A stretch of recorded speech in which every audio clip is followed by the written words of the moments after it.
श्रीगुरुभ्यो नमः। योऽन्तः प्रविश्य मम वाचम् इमां प्रसुप्तां सञ्जीवयति अखिलशक्तिधरः स्वधाम्ना अन्यांश्च हस्तचरणश्रवणत्वक् आदीन् प्राणान्नमो भगवते पुरुषाय तुभ्यम्.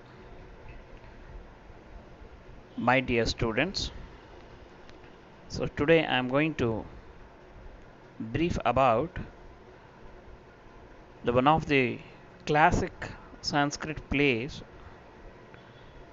authored by none other than the great dramatist Bhasa, who is popularly recognized as Rupaka Chakravarti or the sovereign of all plays. It's indeed Pandit Ganapati Shastri attributed all 13 plays to Bhasa, a very famous dramatist earlier than Kalidasa. Some verses are ascribed to Bhasa by medieval anthologies, but only 10 with unanimity. We are told that he composed a Swapnavasavadattam, one of his best play, and that in another play the device of the wooden elephant was used. Characteristic features of his work are described by Bana, and other poets evidently held him in high estimation. One or two verses from his plays are quoted by writers on poetics. Otherwise, the text of Bhasa's numerous plays had completely disappeared. The learned editor of the Trivandrum plays, or in Sanskrit it is termed as Tiruvananta Rupakani, found that they contained a Swapnavasavadattam, the best play in the collection, and in the Pratigna Yogandharayanam, a scene dealing with the wooden elephant. He noticed also certain peculiarities in the technique of the plays which he regarded as signs of antiquity. All these points confirmed him in the opinion that Bhasa was the author. At first, this conclusion was generally accepted both in India and in the West. Later on, doubts were expressed.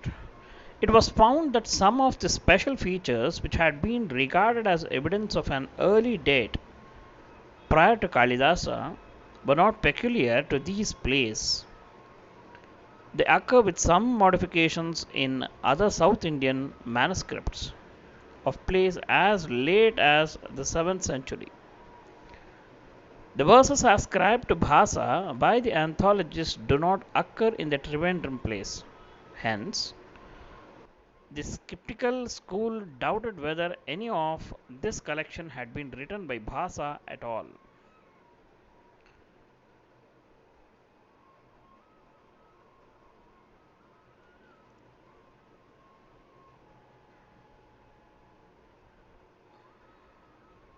Now,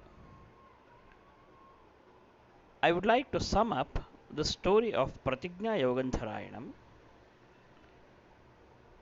for your kind perusal. Many are the stories of Udayana, the king of the Vatsas, and his adventures in Ujjain. The capital of the Vatsas, also called Vamshas, was at Kaushambi, the modern Kosam, on the banks of river Jamuna near Prayagraj, or earlier which was called as Allahabad. In Buddha's days their king was called Udayana. The stories of how he obtained his wife seem to reflect some ups and downs of that little kingdom between the powerful neighbors of Ujjain and Magadha. Vasavadatta, the first queen, represents an alliance with Ujjain, and Padmavati, the second queen, an alliance with Magadha. King Udayana, the hero of these tales, is represented as a perfection of chivalry, special skill in the management of elephants, and of the lute, that is Hastishiksha Vidya and Vainika. He captured the heart of Vasavadatta, the princess of Ujjain, by teaching her the lute. He carried her off on a stolen elephant. To do all this, he must be in Ujjain. The story brings him there as a prisoner of war, but such a perfect hero could never be defeated in the ordinary way. He could only be captured by some trick. The ruse employed was that of the famous artificial elephant made to hold 100 soldiers. This was made to look like a huge blue elephant and placed in a remote glade of the forest. King Udayana is induced to leave his army to hunt this wonderful elephant. Completely deceived in spite of his elephant lore, he is captured and taken to Ujjain. Now, coming to this play, our play begins at a point where Udayana has set out and his minister Yaugantharayana gets news of the trick which the king of Ujjain intends to use. The minister has sent for a man to take a message of warning to the king. A soldier Hamsaka arrives and describes in a long dialogue with the minister how the king was captured and taken to Ujjain. The minister, full of remorse at the inadequacy of his precautions, makes a solemn vow that he will outwit with the victorious king of Ujjain and restore Udayana to Kaushambi. So this is the gist of very first act. Bhasa's scene of the artificial elephant was criticized by Bhamaha, a renowned rhetorician, as incredible.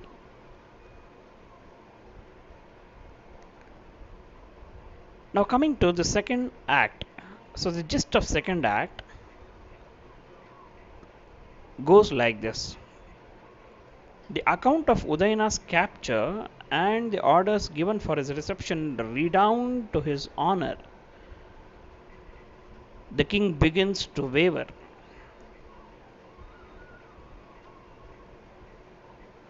This act introduces us to a domestic scene in the palace at Ujjain. The old king cannot make up his mind about his daughter's marriage and speaks of various suitors. Why these details, says the queen? Give her to such a one that we may never rue the day. Oh, yes, replies the king. It is easy for you to say that now, and for me to listen to your reproaches afterwards. As the king puts the question, which seems to thee most worthy, a chamberlain bursts in with the king of the Vatsas and relates the capture of Udayana. And this is technically termed as Mudra Alankara, which is commonly seen in Bhasa's plays. Here, as in the queen's mention of her daughter's latest craze to learn the lute, the audience gets hints of what is to come, a frequent feature of these plays.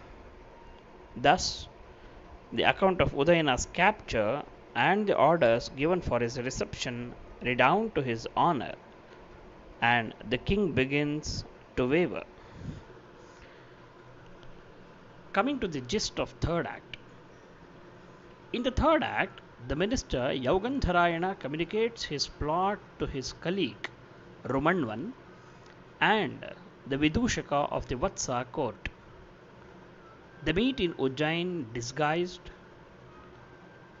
The Vidushaka appears as a mendicant prattling about a bowl of sweets. To him come a madman and then a Buddhist monk. The three foregather in a fire shrine and we learn who they are.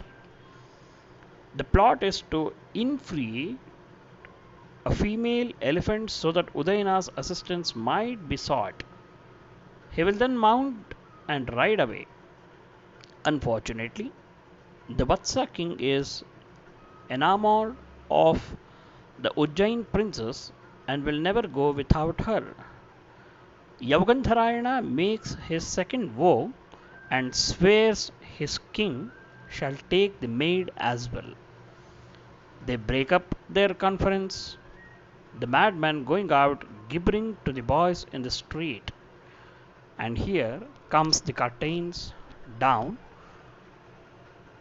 and the fourth act begins in an amusing interlude.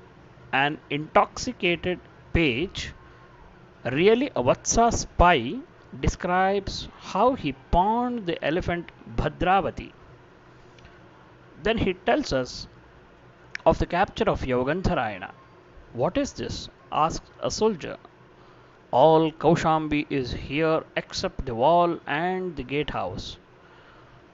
The captive minister converses with the minister of Ujjain. A chamberlain arrives with a present from the king of Ujjain and the news that their majesties propose to make the best of things and celebrate the marriage by means of painted portraits.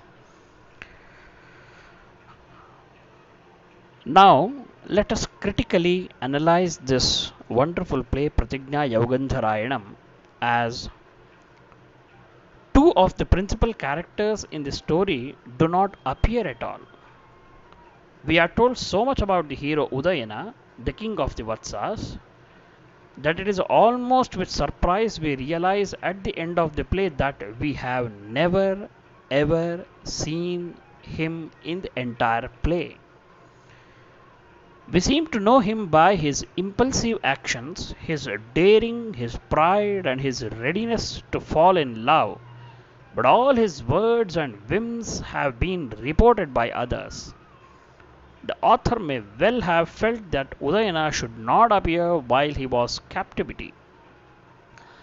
Vasavadatta was still a girl not yet betrothed. We do not see her, but we are continually reminded of her existence and of her importance as a factor in the plot. There were several variant versions of the story, and it is not quite clear that is supposed to have happened between Act 2 and Act 3 or between Act 3 and Act 4. Indeed, there seems to be some inconsistency. In Act 2, the conversation of the king and queen about their daughter seems to lead up to the well known incident of the music lesson in which Udayana, introduced behind a curtain as a teacher of the lute, is taunted by his pupil and lifts the curtain. The queen Vasavadatta has gone to a lady musician for a lesson on the lute. When this sudden desire for music asks the king, she saw another girl playing and wishes to learn herself.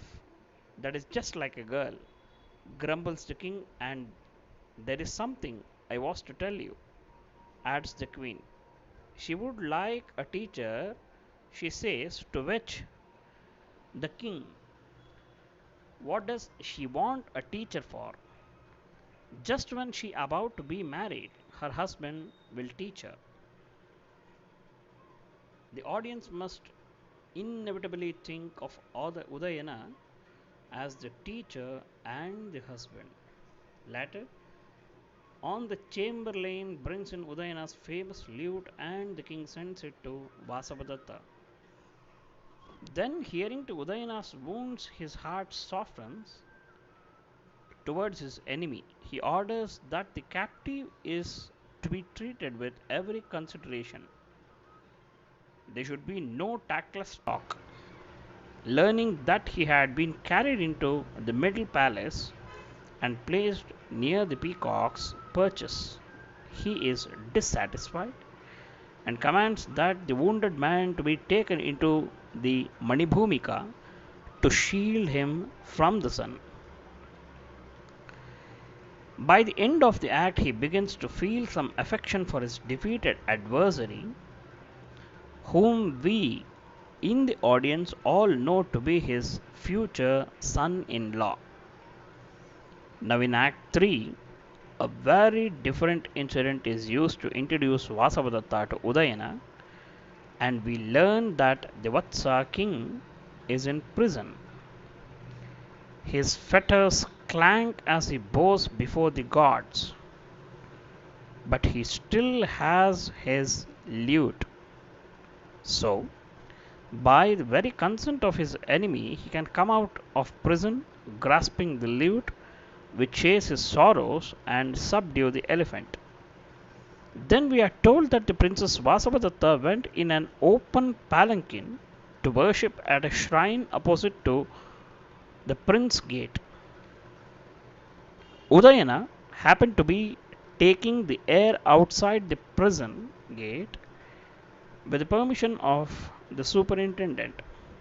Then the palanquin was halted for the men to change shoulders, and he saw the princess as clearly as you like. And then the prison was turned into a garden of delight, and he was ready to play a comedy of passion. But surely, objects the minister, the king cannot have fallen in love with her. Trouble, sir, comes in shawls, replies the Vasantaka. That is exactly what he has done. The music lesson is referred to in the vision of Vasavadatta, in which Udayana speaks of his pupil.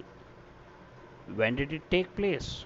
We can hardly place it before Act 3 and suppose that the jester and the ministers knew nothing about it.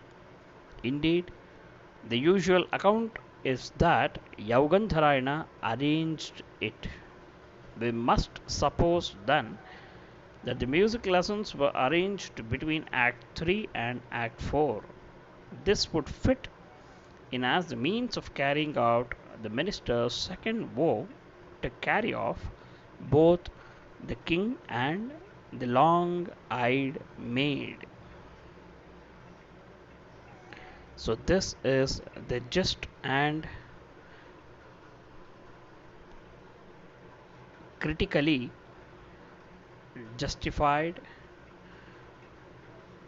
and new points were brought in or introduced by the greatest dramatist Bhasa is summed up here for your kind perusal. In next video, I would like to share